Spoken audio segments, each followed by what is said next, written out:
Hey everybody, this is Derek. I want to go over the final with you. The final details. One of the things I want you to be aware of is that I set aside a lot of time here at the last of the schedule, regardless of the dates of you should have several weeks to work on your revisions, your reviews, your research, your basically learning a lot of things on your own. Since this is usually an online and hybrid class, you will be doing a lot of research on your own using your textbook, using W3 schools, and whatever other resources that you can find in order to learn more, learn how to do other things that weren't touched on in the class. So between the the week that you have uh, that you're currently at till the final exam, you're going to be working on your website, or you should be every day trying to learn new things. Um, Again, I'm going to go over I'm going to review a little bit of this with you. Final project overview. Um, some things I want to make sure you are aware of. Again, this is a continuation of the Donut Delights Donut Delights Donut Shop that you started on your midterm. The link to that file is here, which brings up this file, which is a Google document that I have out there for you. Again, you're already working on this because this was your midterm project to come up with some concepts for it. I have the basic elements here. You did your letter and you presented some ideas. Now sometimes your ideas are successful and sometimes they're not. So you would have received feedback from me on what to do, and then there are uh, websites at the bottom of the document that you should be using as references to your design. So for instance, the little dog coffee shop gives you a design option. You have your menu up at the top, nice images, nice clean graphics, and those kind of things. Mug and Bean has another element here, nice banner up at the top, 3-column designs. You've got your About Us page with some nice pictures. You got a menu with got they've got a menu where you can download the menu.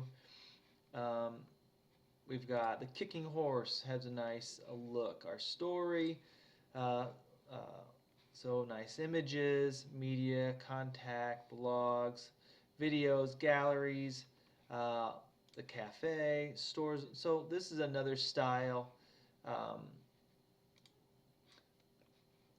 a lot of things to look at here. Uh, and there are others. So there are other examples, and there's also things. The Happy Goat has a nice site. A lot of them, you can learn from, and so that's important. You have your products, your About Us.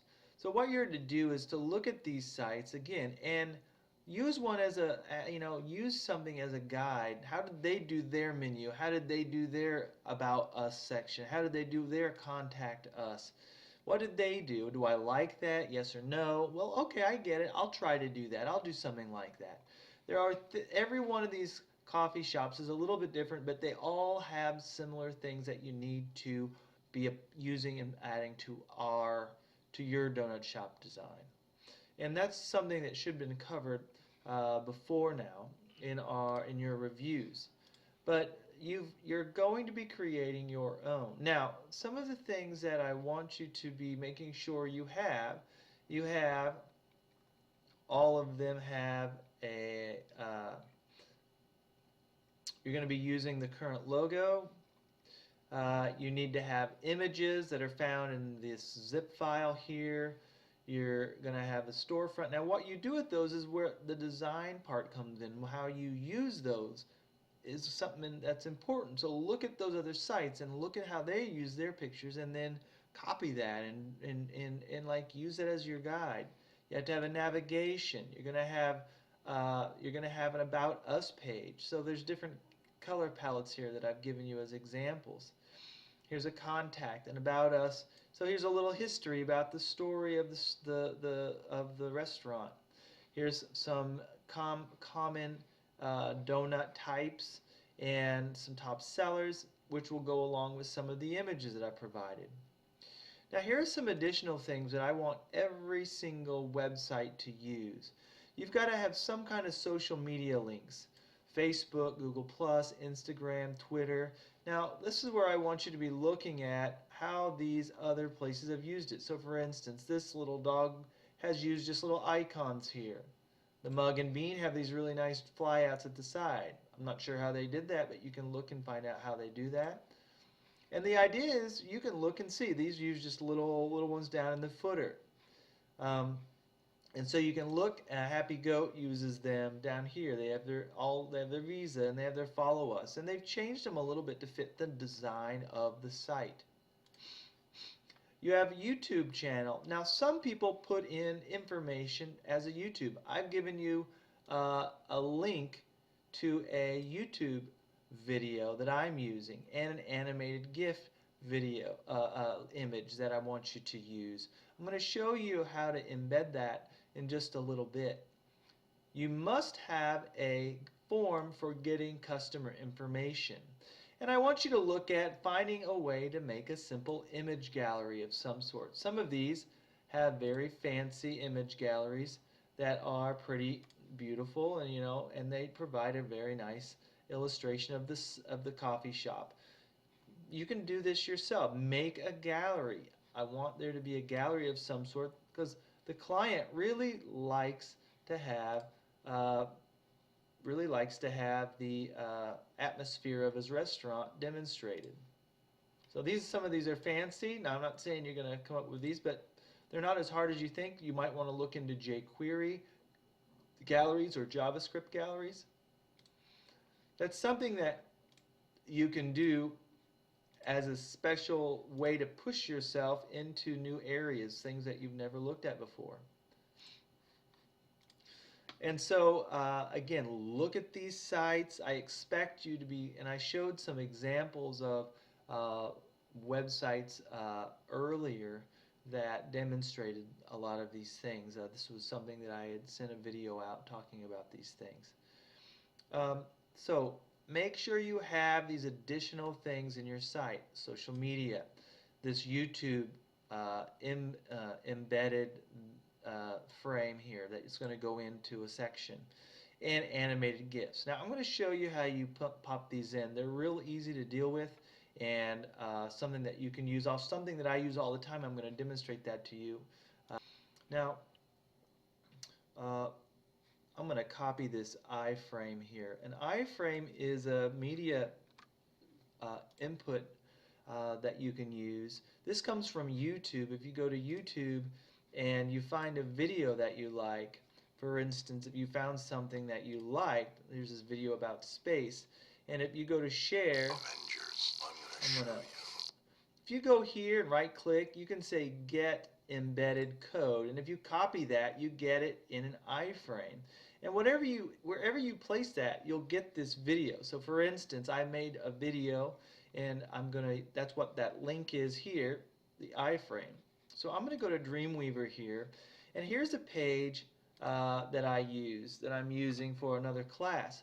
But in this, I have an aside here with videos embedded into it.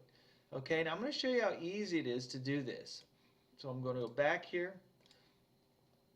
I'm working over here on my side. Now I want a video to go down here after this. So here's a video iframe, and here's the code for it right here. Now I want to make another one that's going to follow down. So what I've done is I've made it so that I can put in an H2 header, and I'm going to call this my Music Mondays promo. Okay, and I'm going to close it out. And under that, I'm simply going to paste in my YouTube video link. Now, if I just save that right now, and I go back to my web page, you're going to notice something.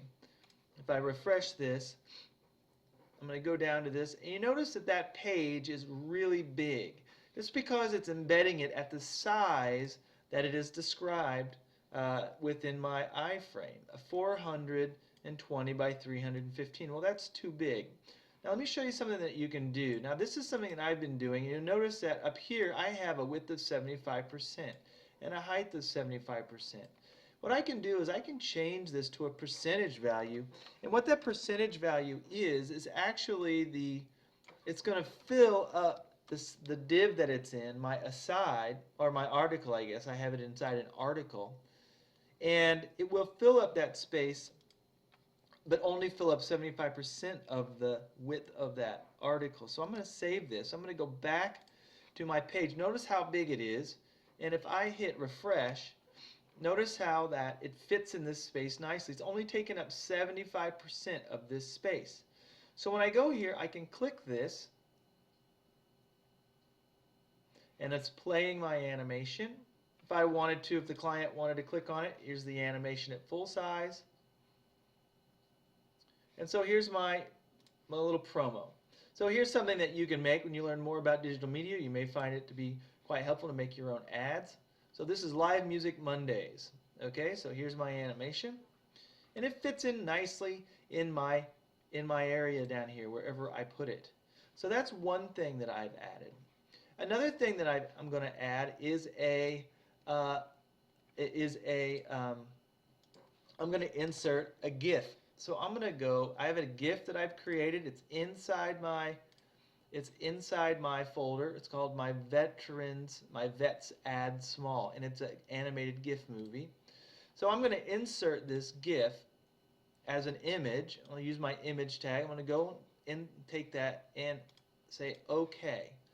Now I'm going to save this. Now I inserted it outside of my article, so I'm going to actually cut it from here and add it back here because I want it to be after my YouTube video. I'm going to hit save. So now it's down here. I'm going to go back to the internet.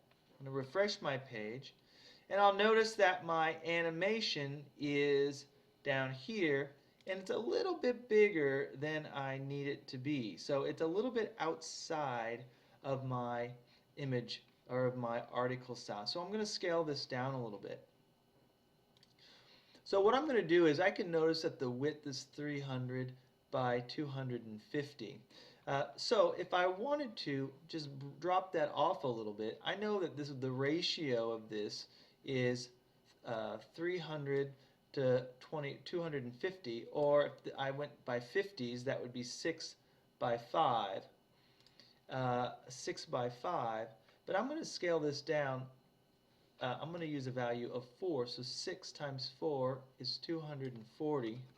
And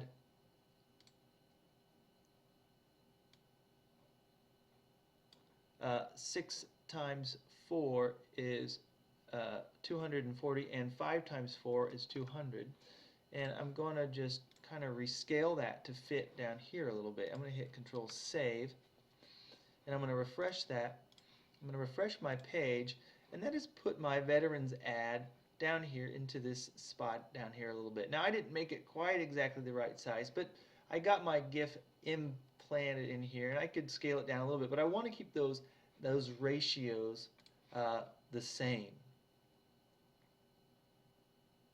Alright, so that is a couple ways to embed data in here that it's super easy. I've got my awesome YouTube video, and I've got a GIF down here. The GIF only loops once, so it's not annoying. It just plays one time.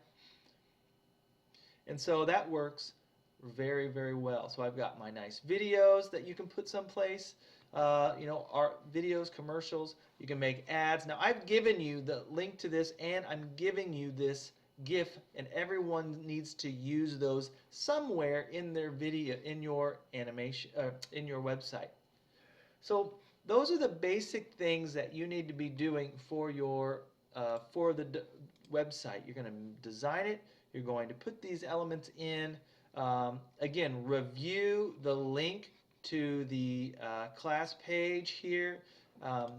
The Project 12 Basics Overview. It has an extensive layout of what I'm asking you to do. Make sure you check that again. Make sure I haven't made any updates to it. I always go back to the